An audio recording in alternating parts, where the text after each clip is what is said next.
everyone, thanks for tuning in. Today in our property review we talk about high prices and soaring rents. What are political parties promising to do about housing? For people who rent, vacancies are at record lows just as Australia reopens borders that have been largely shut since the COVID pandemic took off in 2020.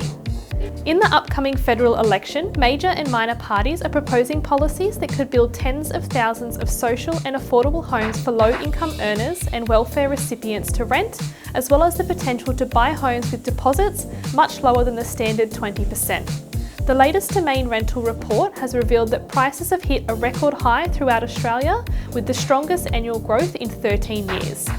With its new record high of $500 a week, Brisbane is far from being the only city where tenants are hurting.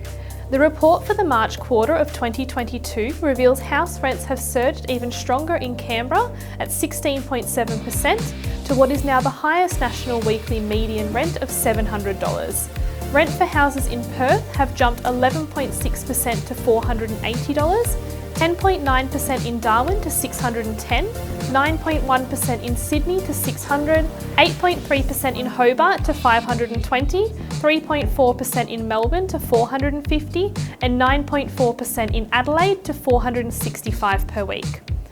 Unit rents are no consolation.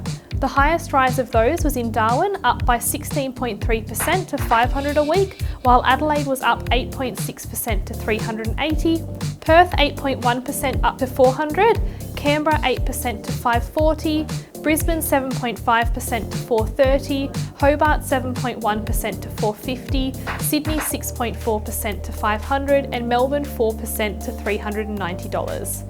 Despite there being more than 8 million people renting, renters haven't been a major target of election promises so far.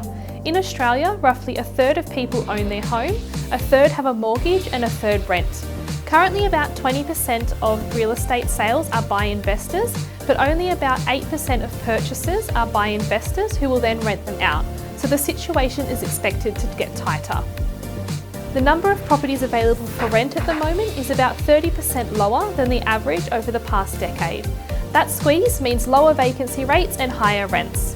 Thanks for watching, and we'll see you next time.